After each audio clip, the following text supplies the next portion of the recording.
The Secret Diary of Cameron Baum. Wednesday.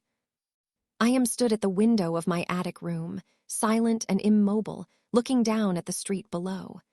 Night has given way to dawn. I observe and record, ever vigilant, a witness to all that occurs outside the safe house. At 6:03, the lawn sprinklers at numbers 6, 9, and 13 switch on, sending iridescent fans of water spray across plants and parched grass alike. The sprinklers are automatic and will switch off in precisely 1 hour. At 6:17, the joggers begin to appear. These are humans who run for recreation and fitness. They are predominantly female and dress alike in trainers, spandex shorts, and cotton singlets. One woman carries weights, small dumbbells in each hand. Possibly she imagines she is so thin she will float away if not weighted down. She has obviously never heard of Isaac Newton or gravity. At 6:35, the couple across the street, Frank and Marge, discover fresh dog excrement deposited on their porch step. Their voices, loud with indignation, carry across to me on the still morning air. Holy cow, will you look at the size of that? Oh dear Lord, that is so gross. It's that SOB Kowalski from number 19. Are you sure, hun? It looks like a dog to me. Of course it's a dog. It's his freaking Alsatian. You don't honestly think Kowalski came over here, dropped his pants, and did a steaming one, do you? I didn't know what you meant.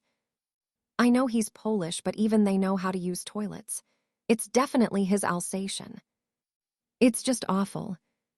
I bet he laughed his head off. Can dogs laugh? Not the dog, Kowalski. Get a grip, Marge. Me, I'm not touching it. Not that kind of grip. Know what I'm gonna do. I'm gonna post it to him. Don't be absurd, Frank. You'll never get a stamp on it. Not through the mail. I'll scoop it up and pop it in his mailbox. See how he likes it. I don't know, hun. This is a nice neighborhood. I don't want you starting a poop war. I'm not starting a poop war, but this will not stand, Marge. This will not stand. Frank and Marge go back inside their house still squabbling, their voices receding with distance. Humans are an aggressive species and can enter into conflict over anything, even poop, apparently. At 6:46, the paperboy enters the street on his daily route, weaving across road and sidewalk on his Schwinn bicycle. He delivers newspapers by flinging them at the porch doors. Sometimes his aim is accurate, while other times the papers fall short, land in the bushes, or on one occasion on top of Mr. Gomez's porch roof, requiring him to climb a stepladder to retrieve it, all the while cursing in fluent Spanish. At 6:58, Mr. Cabot from number 7 kisses his wife goodbye and sets off for work. He is dressed in an immaculate suit and tie and drives an immaculate silver BMW. He works for the aerospace industry. Mr. Cabot also steals underwear from washing lines in the middle of the night. I have observed him doing so. He steals only female underwear, presumably for his wife. I don't know why she can't steal her own underwear, or buy it for that matter, since her husband earns a large salary from his job in the aerospace industry. Mystery upon mystery, the daily warp and weft of human life played out before my eyes, fascinating yet puzzling in so many respects. At 7:09, I hear John get up in the room below mine and enter the bathroom. At 7:15, the toilet flushes. Good. It is important to be regular. Ask Mr. Kowalski's dog. Noon. John and I sit across from Chola in the back of the limo. It is my third time here, John's first. Nothing much has changed. She seems as smug as ever. Why don't we get down to it, and you tell us what you expect Cameron to do? Forceful, like your mother.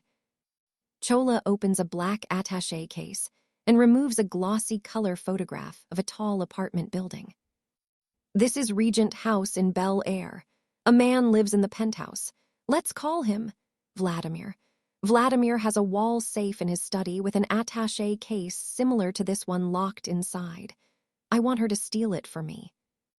That's it. You think we're common criminals. Why don't you do it yourself?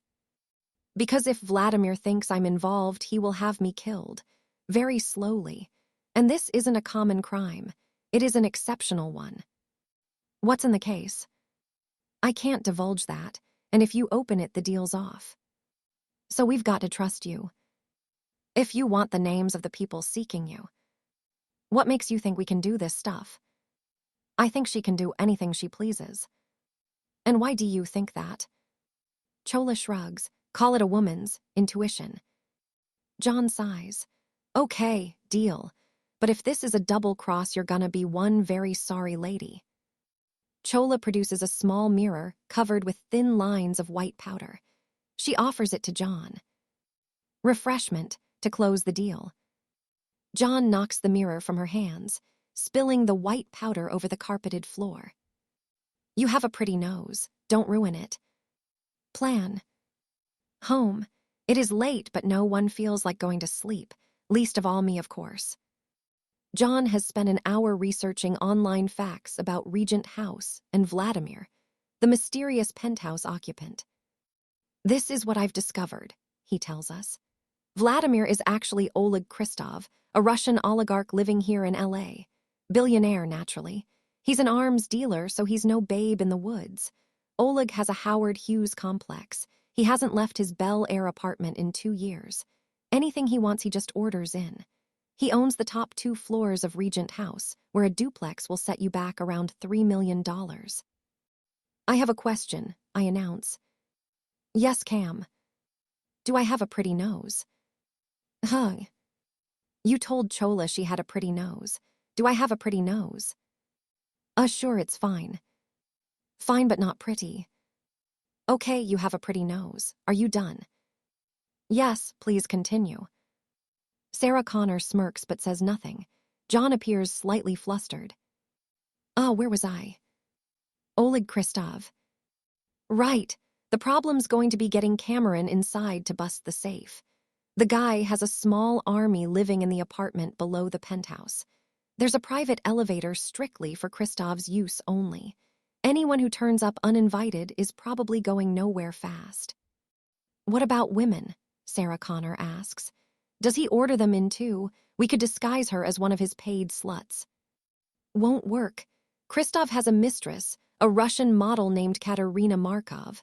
She's 6 feet tall and weighs like 95 pounds. Cameron could never pass for her. Did John just suggest I'm fat and short? What do you suppose is in the briefcase? John shrugs. Money, drugs. I don't think it really matters as long as we get the names. What do we do now? As soon as it's light, Cameron, and I will go and check out Regent House, see if there are any weaknesses we can exploit. Why can't I drive there, go inside and get the briefcase? I ask.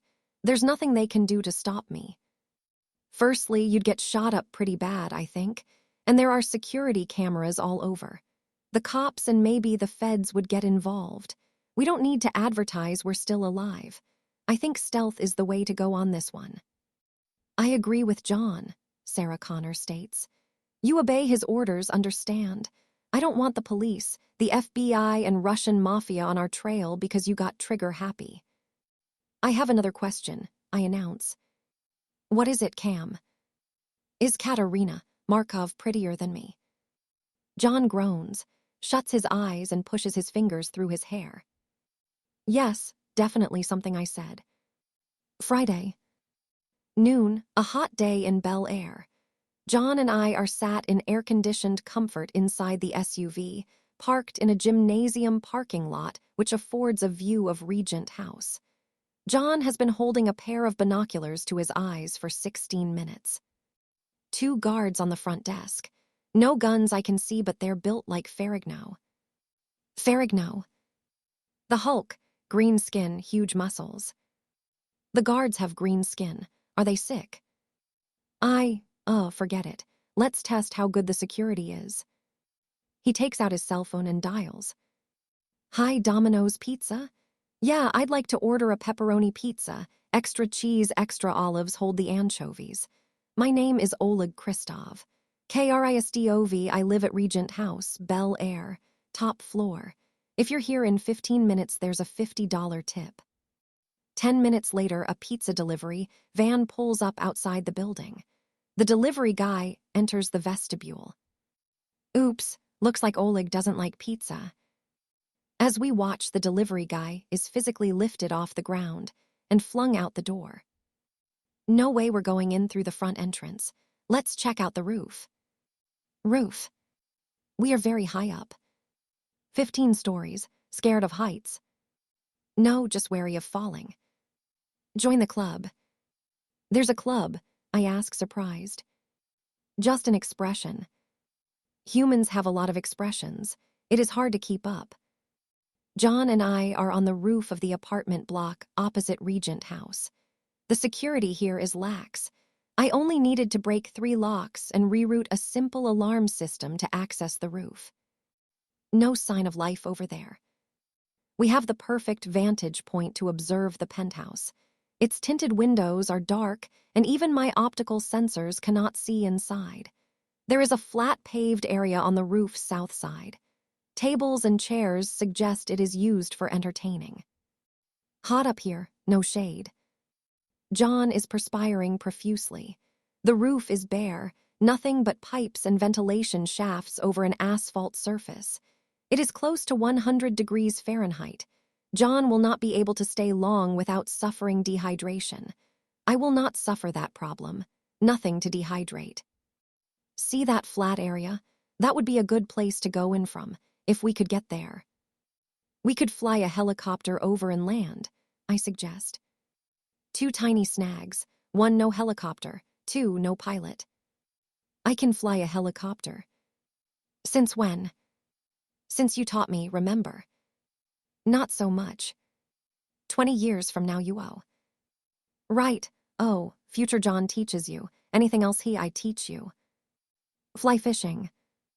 Fly fishing. I'm a natural, apparently. John is silent, staring across the rooftops. He hates to be reminded of future John. I am the same person, but he is not that man. Yet. See that railing over there? If we had a grappling hook and some rope, do you think you could throw that far?